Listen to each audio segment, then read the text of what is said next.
Tomamos contacto aquí en Sobre Tablas con el panorama nacional en el ámbito legislativo. Eso significa que le damos los buenos días a Ricardo Mangano. ¿Cómo le va, licenciado? ¿Cómo anda este viernes?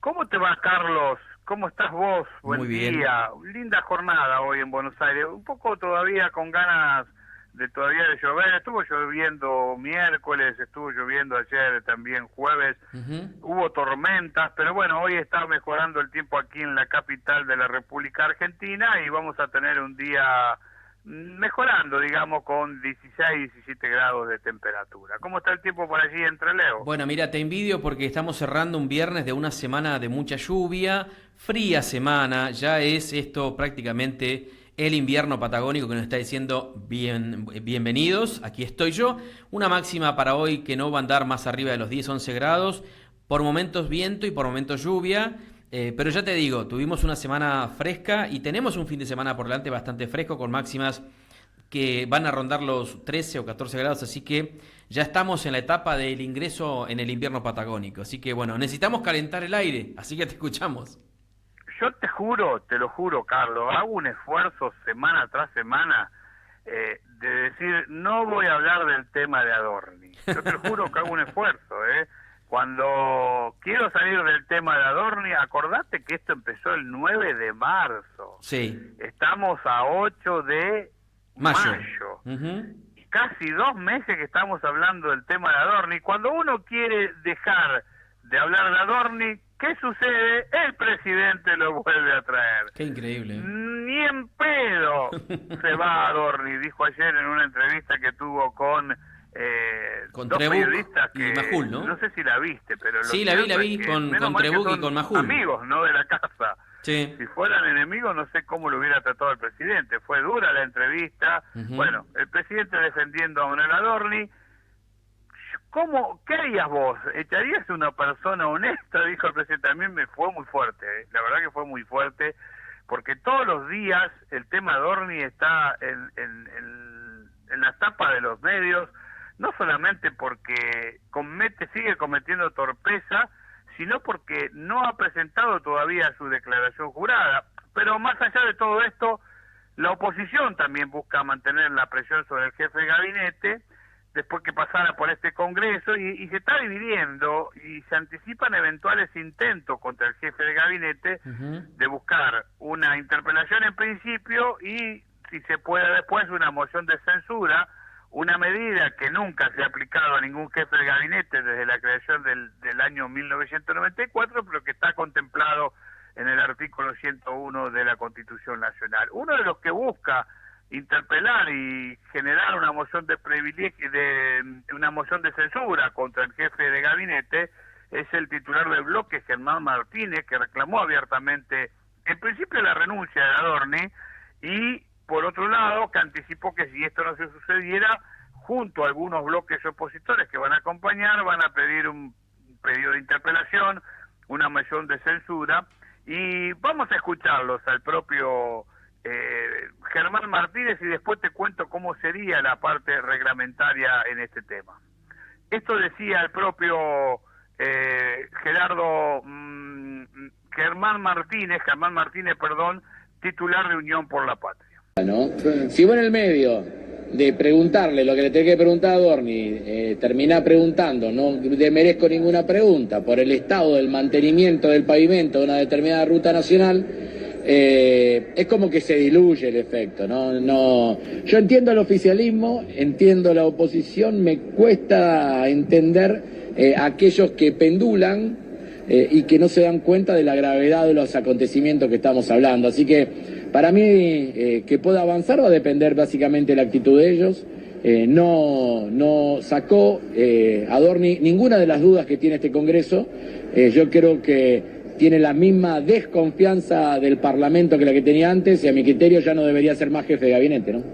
Escuchábamos la palabra de Germán Martínez, titular de Unión por la Patria, que está buscando, entre otras cosas, una interpelación en la posible moción de censura. ¿Cómo es el procedimiento? Sí. Para que esto se suceda, se debe generar un pedido a las comisiones de asuntos constitucionales y de peticiones, poderes y reglamentos. La primera tiene 37 miembros y la segunda tiene 31 miembros. Solamente hay un diputado por Chubut que integra la Comisión de Asuntos Constitucionales, César Trefinger, que tendrá que aportar su voto para sí o para no a la moción de censura o interpelación de Adorni en principio, si es que esto sucediera y se avanzara en la Cámara de Diputados. ¿Cuál es el procedimiento legislativo que requiere para que esto definitivamente se pueda producir la moción de censura, primero en la Cámara de Diputados y después en la Cámara de Senadores?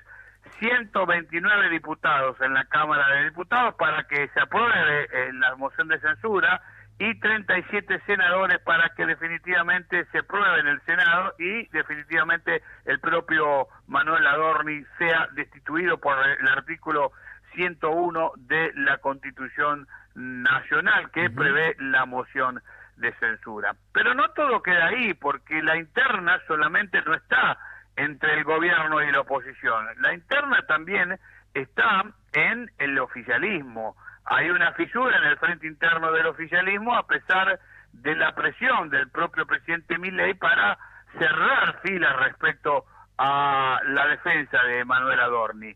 La que pidió, en definitiva, que Manuel Adorni se presente con todas las pruebas, que haga lo que tiene que hacer cada uno de los funcionarios y presente su declaración jurada, fue la senadora Patricia Bullrich. Después te cuento en qué anda Patricia Bullrich. Esto decía respecto al tema Adorni. Yo creo que el jefe de gabinete el otro día dio un discurso en el Congreso de la Nación, en la Cámara de Diputados, estaba todo el gabinete, la ciudadanía estaba como en cadena nacional, y él dijo algo contundente. Él dijo, yo tengo una explicación a los gastos que hice y tengo que presentar mi declaración jurada de bienes y donde voy a explicar absolutamente todos mis bienes y cómo llegué a tener los bienes que tengo. Bueno, desde mi punto de vista, eso tiene que ser inmediato, porque ya está abierta la posibilidad de presentar la declaración jurada de bienes. ¿Para qué vas a esperar hasta el 30 de julio si la puedes presentar ahora?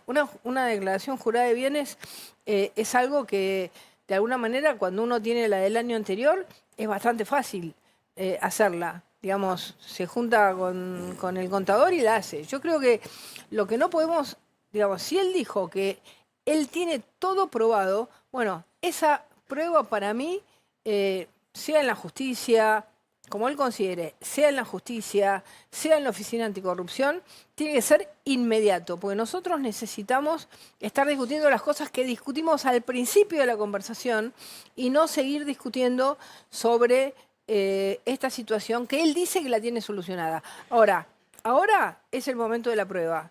Fueron las palabras de la propia senadora de La Libertad Avanza, Patricia Bullrich, pidiendo que el propio jefe de gabinete presente su declaración jurada, que no deje pasar el tiempo hasta el 31 de julio, que es el tiempo final, y que la presente inmediatamente para que el gobierno se pueda poner en marcha de una vez por todas. Patricia Bullrich viene ya mostrando algunos síntomas de alejamiento de La Libertad Avanza desde que dejó de ser ministra de Seguridad. La propia Bullrich se siente desplazada del gobierno nacional, ya no forma parte de la toma de decisiones, incluso se habla de que podría apartarse en el futuro del bloque de La Libertad Avanza, porque más allá de todo, ella, por más que ella no quiera, las chances de que sea jefa de gabinete están intactas, de acuerdo a los índices de la última elección, que sacó por encima del 50% de los votos. Pero más allá de lo que diga Patricia Bullrich, habrá que ver qué pasa más tarde, porque hoy va a haber reunión de gabinete, y allí se van a encontrar las caras absolutamente todo, Carlos, y habrá que ver si se dicen cara a cara lo que se dicen a través de los medios. Pero todo esto se desencadena luego de la entrevista que el propio presidente hace en forma intempestiva en La Nación Más, con Luis Majul y con el periodista Trebuch, y allí les dijo de todo, y lógicamente dijo que ni en pedo el propio Milei, el propio Adorni va a renunciar, no se va ni en pedo, dijo, perdonando la expresión para nuestros oyentes. Pero todo esto seguramente va a seguir en la Cámara de Senadores, porque allí ya no quieren solamente que se vaya Adorni, también quieren un juicio político por mal desempeño del presidente de la Nación, Javier Milei. Las causas son varias. No cumplió con la ley de las universidades, no cumplió con el financiamiento de la discapacidad, no le transfiere la deuda que tiene con las provincias, es decir, está sentado sobre la caja. Varios son los pedidos de juicio político que hay en este Congreso contra el presidente Javier Milei. ¿Qué lo dice el senador por la provincia de Jujuy, presidente de Unión por la Patria, José Mayans? Lo dice claramente respecto a lo que piensa sobre el Milei. A esto que hace el presidente, a ustedes sinceramente les autoriza para siempre esto.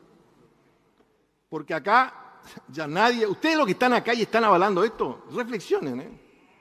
Ya la Cámara de Diputados tendría que estar acusándole al presidente, a la hermana del presidente y al jefe de gabinete ante el Senado para que nosotros examinemos un juicio político al presidente, a su hermana y al jefe de gabinete por la irresponsabilidad que tienen en el gobierno. No esperen a que esto reviente, porque esto va a reventar así como va, porque está pasando lo mismo que pasó en el 2001.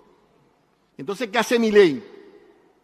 Vienen con el cuento de los rusos, ¿verdad? Entonces le echan a todos los periodistas, no quieren escuchar más la prensa. No se presten a esto. Reflexionen. Todavía estamos a tiempo para revertir la situación.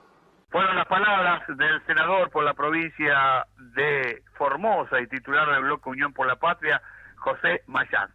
¿Qué argumenta la oposición sobre todo esto? Denuncia que la nulidad y la ilegalidad del decreto 681 del 2025, publicado en el boletín oficial, que condiciona la aplicación de la ley de emergencia de discapacidad, suspendiéndola hasta que el Congreso incluya algunas partidas presupuestarias. Esto te lo estaba comentando también, el incumplimiento de la ley 27.793, que acusan al jefe de gabinete de no ejecutar lo dispuesto por la ley de emergencia de discapacidad, pese a la insistencia del Congreso que rechazó el veto de Javier Milei. También le están imputando la violación de división de poderes. Sostienen que la supresión de la ley de emergencia de discapacidad, al haberse aprobado, vulnera el principio de constitucionalidad que le da supremacía al Congreso sobre el Poder Ejecutivo. Otro de los temas que le pueden llegar a llevar adelante a Milei y también a Adorni es lo que tiene que ver con el incumplimiento de la asignación de partidas presupuestarias, porque critican la discrecionalidad del uso de los recursos públicos y la falta de reasignación para cumplir con dicha ley. El incumplimiento de la ley 2456, que es de administración financiera, que establece y regula la administración financiera y los sistemas de control en el sector público nacional, y otras cuestiones que decide incluir el Pleno, sobre todo abre la posibilidad de ampliar los fundamentos durante la interpelación. Esto es lo que, en definitiva, está proponiendo la oposición, sobre todo Unión por la Patria, para poder impulsar una moción contra el propio jefe de gabinete, Manuel Adorni, y posible juicio político para el presidente de la Nación, Javier Milei. Pero todo esto, vos sabés que mientras todo esto sucede, me acaba de llegar un informe y está paralizado el Congreso. Esto habla que está paralizado el Congreso, está paralizado el gobierno. Me acaba de llegar un informe de la Universidad Católica Argentina que habla del endeudamiento de los argentinos. 6.200.000 personas mantienen deuda con el sistema financiero. En el tema de la deuda con tarjeta aumentó de un mes a otro del 10,6 al 11,9 que la gente le debe a las tarjetas de crédito. En cuanto a las billeteras virtuales, esto es más grave todavía, porque en definitiva los propios deudores le deben a las billeteras virtuales por encima del 30%. Hasta el mes pasado era el 30,5, hoy es el 31,9. ¿En qué se endeudan los argentinos, Carlos? En la compra de alimentos. Compran en cuotas los alimentos en los supermercados. Es decir, en cosas de consumo se están endeudando las familias argentinas. Son más o menos 6.200.000 los endeudados en la República Argentina. Pero ¿qué pasa? Mientras todo esto sucede, en el Parlamento hay parado más de 14 iniciativas, proyectos que se agrupan en diferentes bloques, hay en el Senado, pero también en la Cámara de Diputados, que hablan de un régimen de desendeudamiento de las familias argentinas para que darle a las personas, para darle al trabajador, por lo menos un plan de 36 cuotas, hasta 3 años, con cuotas que no exceden el 30% del salario, con algunas tasas subsidiadas. Propone una tasa de interés de estos planes sean significativamente menor a la que hoy cobra en el mercado. Otros proyectos hablan del régimen esencial para el desendeudamiento, que, entre otras cosas, quieren la quita de capital del 50% de los intereses moratorios. Hoy las billeteras virtuales, Carlos, te están cobrando lo que se les antoja, y que se le dé la posibilidad de financiarlo en un tiempo perentorio. Esto está en la Cámara de Diputados. Y otro tema es la ley de segunda oportunidad para hogares, porque hay mucha gente que tiene crédito SUBA y no está pudiendo pagar. También no puede pagar porque los intereses de los bancos son enormes, y bueno, incluye un plazo de 60 días para empezar a pagar una vez firmado el acuerdo de reestructuración, y crear un mecanismo administrativo gratuito para evitar que las familias lleguen a instancias judiciales. Esto es lo que se está proponiendo en el Congreso. Hay un conflicto de fondo, ¿no? El conflicto de fondo es quién paga el costo. Claro. Los opositores quieren que esto sea absorbidamente, sea todo absorbido íntegramente, Carlos, por la renta extraordinaria que han cobrado los bancos en este último tiempo.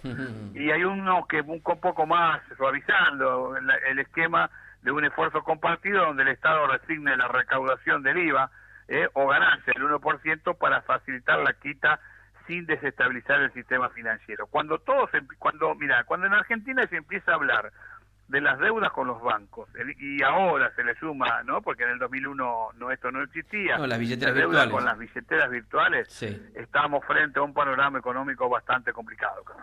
Ricardo, muchísimas gracias como siempre, como cada semana, por estos detalles y estos completísimos informes que vas arrojando desde el Congreso de la Nación. Nos encontramos la semana que viene. Te mando un abrazo grande. Te mando un abrazo, Carlos, muchas gracias. Ricardo Mangano desde el Congreso de la Nación, el licenciado Ricardo Mangano con nosotros como cada viernes, acercándonos lo más relevante del ámbito legislativo nacional aquí en Sobre Tablas.